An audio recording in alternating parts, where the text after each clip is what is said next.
그녀는 늘 알고 있었어요. 자신이 느끼는 게 사랑이라는 걸.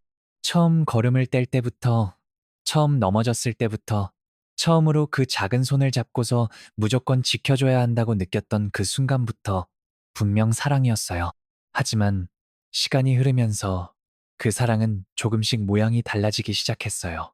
이제는 단순한 보살핌이 아니었고, 단순한 곁에 있음도 아니었어요. 조심스러움이라는 이름의 통제였고, 보호라는 이름에 숨겨진 두려움이었어요. 그러다 우연히 들은 C.S. 루이스의 말이 있었어요. 사랑이 소유로 변하면 더 이상 사랑이 아니라는 그 말. 그 순간 그녀 안에서 무언가가 조용히 멈췄어요. 그녀가 느끼던 아픔은 바로 그거였어요. 사랑으로 다하고 있다고 믿었지만 그럼에도 불구하고 두 사람 사이엔 점점 거리가 생기고 있다는 감각. 예전엔 그렇게 가까웠던 아들이 이제는 더 자주 침묵하고 점점 마음을 닫아갔어요. 반항하지도 않고 맞서지도 않고 그저 조용히 자신을 감췄어요. 실망시키고 싶지 않지만 동시에 자유롭게 존재하는 방법도 모르는 듯이. 그리고 그녀는 어느 순간 보살핌과 통제를 혼동하기 시작했던 거예요. 이걸 깊이 이해하는 건 우리가 자녀를 대하는 방식은 물론 자신을 대하는 방식까지도 바꿀 수 있어요. 과잉보호는 대부분 가장 좋은 의도에서 시작돼요. 고통을 피하게 해주고 싶다는 마음, 우리 자신이 한때 겪었던 아픔을 그 아이는 겪지 않게 하고 싶은 본능적인 반응, 두렵게 만들고 싶지 않고, 슬프게 만들고 싶지 않고, 좌절하게 만들고 싶지 않은 그 마음. 그런데 그 과정에서 아주 섬세한 균열이 생겨요. 아이가 점점 덜 느끼게 되는 거예요. 안전해서가 아니라 더 이상 자유롭지 않아서요. 계속 보호받고, 매 걸음을 안내받고, 실수하기 전에 이미 고쳐지고, 넘어지기도 전에 붙잡히는 아이는 점점 자기 능력에 대한 신뢰를 잃게 돼요. 말로 들은 적은 없어도 마음은 이렇게 배워요. 세상은 너무 위험해서 혼자 감당할 수 없다는 메시지를. 항상 누군가의 확인과 허락이 있어야 길을 갈 수 있다는 믿음을. 그리고 그건 결국 자율성을 약하게 만들어요. 더 조심스러운 건 그런 아이는 겉으로는 착하고 조용하고 다루기 쉬운 아이처럼 보일 수 있다는 거예요. 하지만 내면에서는 점점 거리가 생겨요. 진짜 원하는 것과 허용된 것 사이에 틈이 생기기 시작하죠. 그렇게 아이의 정체성은 조금씩 흐려져요. 탐색할 수 없고, 시도할 수 없고, 실수할 수 없고, 선택할 수 없을 때 아이는 자기 자신을 발견할 수 없어요. 그리고 자신을 모르면 결국 나는 누구인지도 모르게 돼요. 지나친 보호는 결국 숨막힘이 돼요. 아프지 않게 하려는 사랑이 결국 성장까지 맑게 되는 거예요. 직접 경험하지 못하고, 넘어진 후에 배우지 못하고, 스스로 겪으며 강해지는 기회를 놓치게 돼요. 아이는 말하지 않지만 몸은 말해요. 간단한 결정조차 망설이는 모습, 부모의 허락 없이는 새로운 걸 시도하지 못하는 불안, 실수 앞에서 얼어붙는 태도. 이 모든 게 사랑이 통제가 되어버린 결과예요. 하지만 진실은 이거예요. 성장에는 아픔이 필요해요. 폭력적인 아픔도 방치도 아니지만 단단하게 만드는 그 작은 아픔이 있어야 해요. 아이는 넘어질 수 있다는 걸 알아야 해요. 그리고 그 후에 옆에 누군가가 있다는 것도 알아야 해요. 넘어지지 않게 막는 게 아니라 넘어졌을 때 곁에 있는 거예요. 사랑이 아이와 세상 사이에 놓인 쿠션이 되어버리면 아이는 균형 잡는 법이 아니라 기대는 법만 배우게 돼요. 길잡이와 전부를 대신해주는 보호자는 종이 한 장 차이예요. 그 얇은 선 위에서 변화가 일어나요. 길을 안내하는 건 곁에서 함께 걷는 거예요. 앞서가는 게 아니에요. 가능성을 보여주는 거지 정해진 길을 강요하는 게 아니에요. 어둠 속에서 빛을 비춰주는 사람이 되어주되 그 아이가 자신의 속도로 걸어갈 수 있다고 믿어주는 것. 많은 부모에게 이 신뢰는 가장 어려운 과제예요. 왜냐하면 신뢰는 어쩌면 내려놓는 일이기 때문이에요. 기대를 내려놓고 통제를 내려놓고 아이가 자기가 되어가는 과정을 허락하는 일. 이런 의미에서 길을 안내한다는 건 아주 깊은 겸손의 행위예요. 아이는 내 프로젝트가 아니고 내 좌절의 연장이 아니고 내 과거의 그림자가 아니에요. 아이는 스스로 만들어져가는 존재예요. 내가 할 일은 단단한 땅을 제공하는 거예요. 벽까지 지어주는 게 아니라 모든 걸 대신 지어주면 그 아이가 나중에 스스로 세울 건 뭐가 남을까요? 그리고 그 안에 진짜 그 아이의 모습은 얼마나 남아있을까요? 아이의 실수, 실패, 아픔을 두려워하는 마음은 사실 우리 자신의 과거와 관련 있는 경우가 많아요.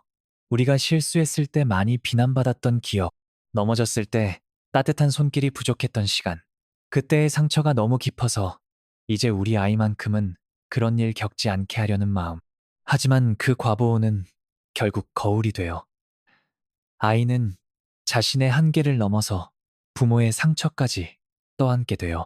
그리고 그건 아이에게도 우리 자신에게도 불공평한 일이에요. 진짜 사랑은 실수를 막는 게 아니에요.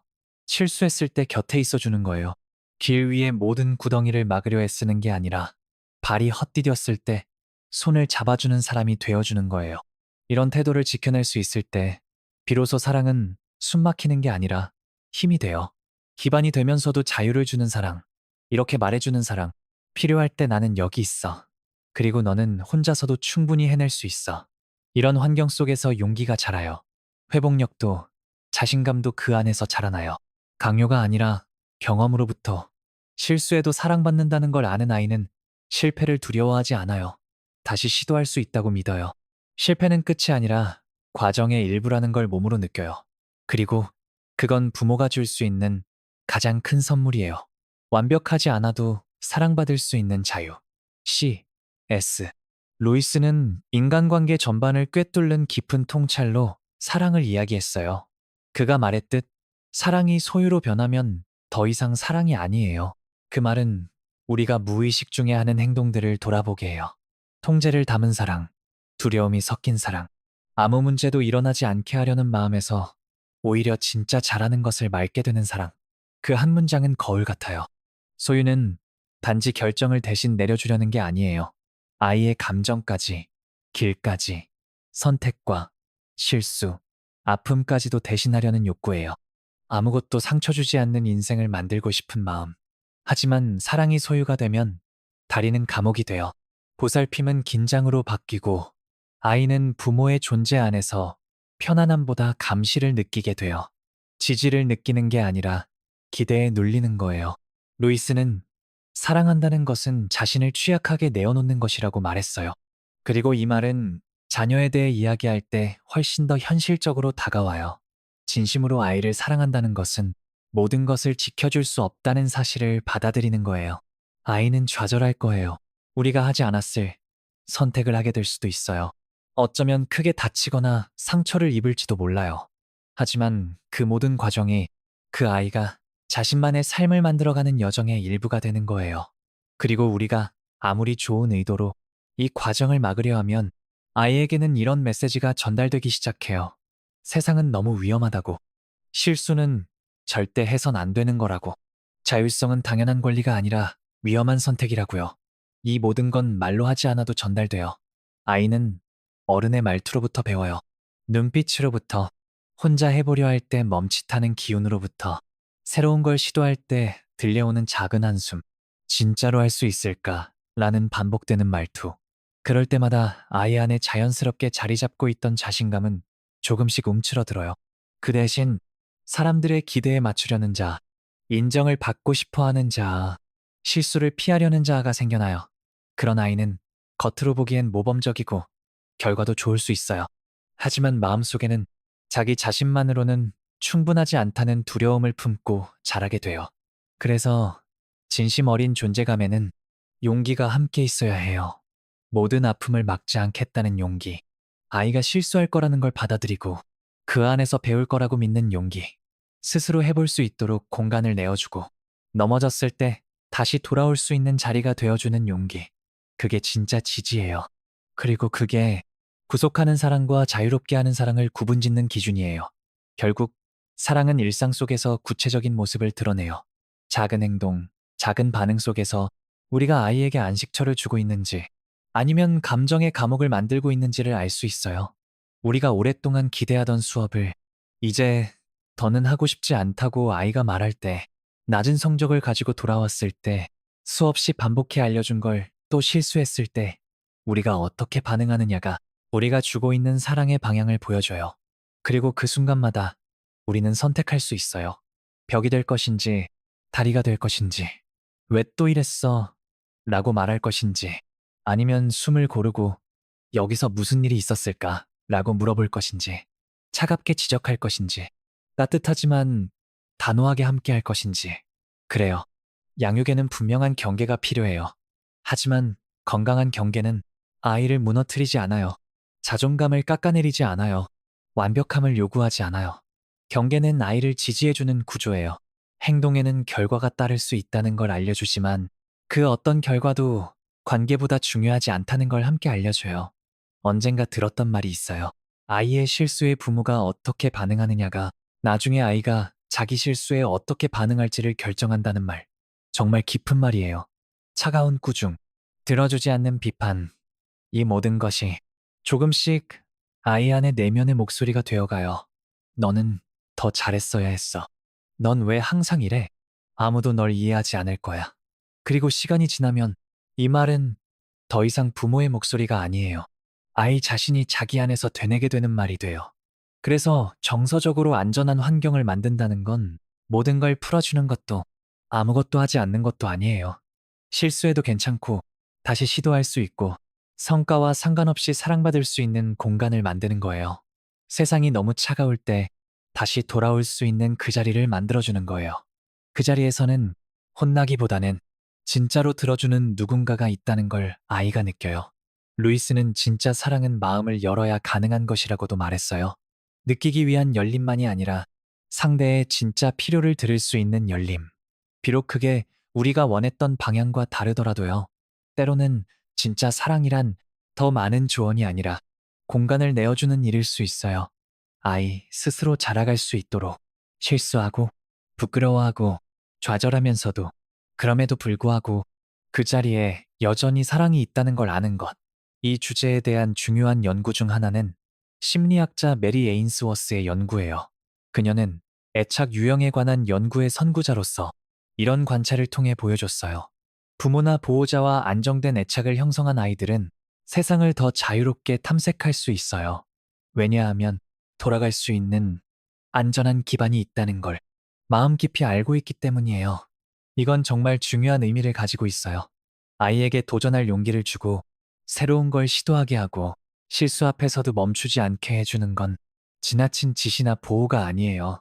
아이를 있는 그대로 받아줄 사람이 있다는 확신, 그 따뜻한 확신이 바로 그 힘이에요. 그 확신이 있는 아이는 세상으로 나아갈 때 두려움보다는 자신감을 느껴요. 부모가 그런 귀환의 장소가 되어줄 때, 실수해도 품어주는 존재가 되어줄 때, 아이의 뇌는 이렇게 배워요. 나는 억지로 잘해야 하는 게 아니라 자유롭게 살아도 괜찮은 존재라고요. 연구들도 말해줘요. 이런 정서적 유대는 완벽한 말이나 흠잡을 데 없는 부모로부터 만들어지는 게 아니에요. 오히려 반복되는 일상 속 경험 속에서 형성돼요. 아이의 실수 속에서도 그 아이가 이해받고 들어주고 보살핌 받았다는 경험. 괜찮아. 우리 다시 해보자. 라는 말을 거봐. 내가 뭘 했어보다 더 많이 들을 때 아이는 실수가 관계를 위협하지 않는다는 걸 내면화해요. 그때 생기는 게 바로 자기 신뢰예요. 왜냐하면 자기 자신에 대한 신뢰는 돌봐주던 사람의 눈빛에서 처음 배운 신뢰의 연장이거든요. 아이의 뇌는 잘하고 있어요. 그리고 신경과학도 이걸 확인해줘요. 기능성 뇌영상 연구에 따르면 정서적으로 안전한 환경에서 자란 아이들은 감정 조절, 창의력, 의사결정과 관련된 뇌 영역이 더 활발하게 작동해요. 즉, 부모가 제공하는 정서적 환경은 아이의 뇌 구조에 직접적으로 영향을 주고 그 아이가 나중에 세상과 어떤 방식으로 관계를 맺을지까지 결정해요. 우리가 흔히 말하는 용기는 두려움을 억누른 결과가 아니에요. 두려움을 무시당하지 않고 안아주는 경험을 했을 때 만들어져요. 실수가 냉정한 처벌이 아닌 공감과 함께 동행되는 경험일 때, 통제가 아닌 신뢰, 과잉 보호가 아닌 따뜻한 존재감이 있을 때, 진짜 용기는 자라나요. 이런 순간들은 정말 사소하게 찾아와요. 예를 들어 아이가 혼자 신발끈을 묶으려고 할 때, 시간이 오래 걸리고 엉켜버리고 도움이 필요하다는 눈빛을 보낼 때, 그 순간 우리는 바로 달려가서 묶어주고 싶어요. 빨리 해결하고 깔끔하게 마무리하고 싶은 마음. 그런데 그 친절한 행동에도 무의식의 메시지가 담겨 있어요. 너는 혼자 못해. 부모는 그런 의도로 말한 게 아니에요. 정말 아니에요. 하지만 아이가 느끼는 건 달라요. 내 시도는 부족했구나. 내 느림, 내 불안함, 내 방식은 불편한 거구나. 이런 무심한 순간들이 쌓이면 과잉보호는 천천히 아이의 정체성 안으로 스며들어요. 작은 실수에도 여유가 없던 아이는 나중에 더 큰 도전을 할 용기도 갖기 어려워요. 옳은 방법은 어른에게 있고 나는 늘 그 기준에 맞춰야 한다는 생각이 자리 잡게 되죠. 하지만 부모가 그 옆에 그냥 앉아 천천히 숨을 고르고 말해줘요.